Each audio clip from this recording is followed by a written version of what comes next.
नमस्कार दोस्तों, आपका स्वागत है हमारे YouTube channel learning point with Abhishek में। यहाँ आपको प्रतिदिन शॉर्ट हैंड डिक्टेशन मिलता है। इसलिए अगर आप हमारे चैनल पर नए आए हैं तो चैनल को सब्सक्राइब कीजिए और बेल आइकन प्रेस कीजिए ताकि आने वाले वीडियो की नोटिफिकेशन आप तक आसानी से पहुँच सके।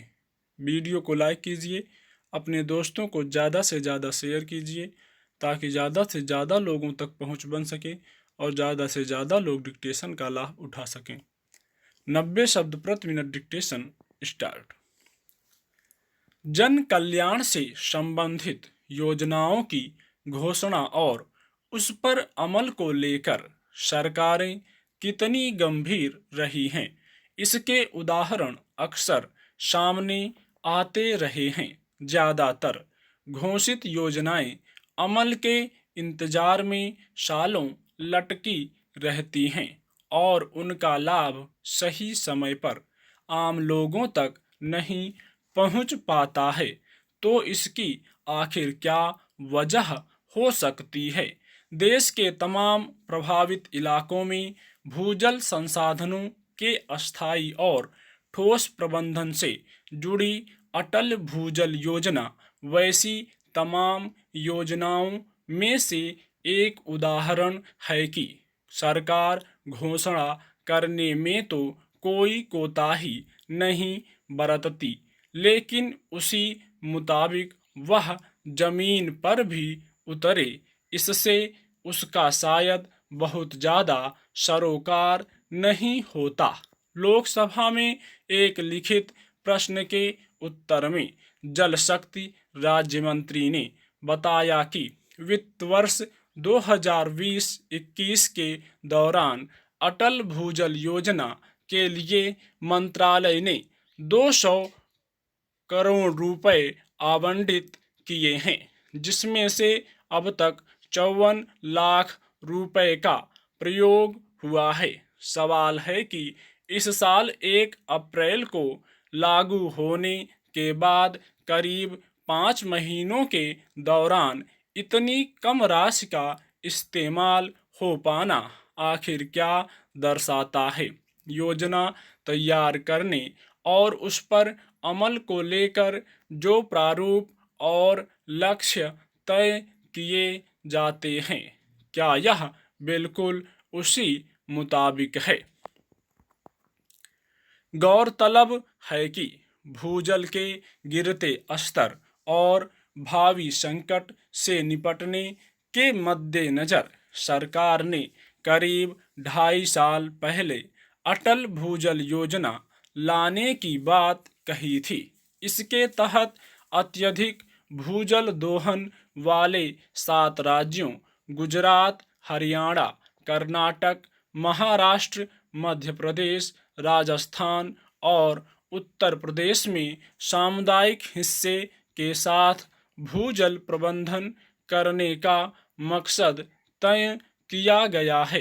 अव्वल तो इस तरह के व्यापक महत्व की योजनाओं पर एक राय बनने, उसका प्रारूप तैयार होने से लेकर लागू होने तक में सालों लग जाते हैं। विडंबना यह है कि उसके बाद भी उस पर अमल को लेकर संबंधित महकमे अपेक्षित तत्परता और गंभीरता नहीं बरत पाते।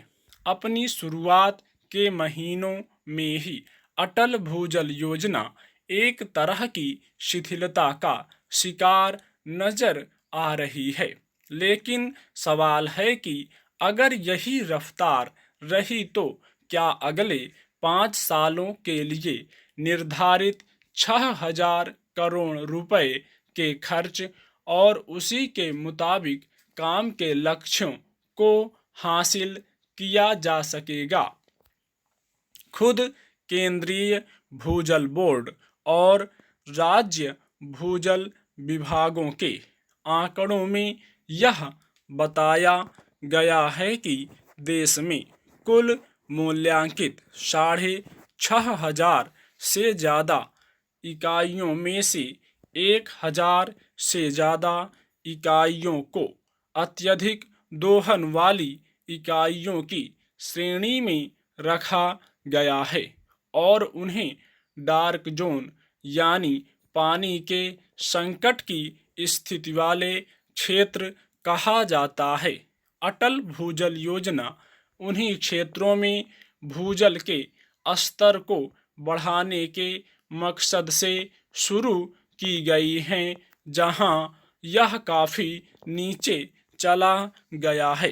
हालांकि इस योजना की घोषणा से पहले भी प्रधानमंत्री ने एक एक बूंद के संरक्षण को लेकर जागरूकता अभियान शुरू करने पर जोर दिया था।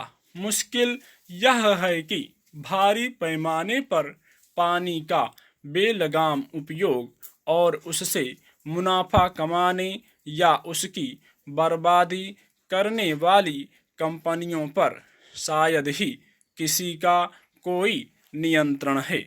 यह गांवों और शहरों में वर्षा जल के संरक्षण को लेकर सजगता नहीं होने, भूजल का स्तर गिरते जाने और इससे पैदा होने वाली समस्या से अलग एक ऐसा पहलू है जिसमें भारी मात्रा में पानी का बेजा इस्तेमाल होता है। जाहिर है अब तक जल प्रबंधन में कोताही ने आज भूजल के गिरते स्तर और भावी संकट की एक बड़ी चिंता खड़ी कर दी है। अगर समय रहते इससे नहीं निपटा गया तो आने वाले हालात की बस कल्पना की जा सकती है। स्टॉप।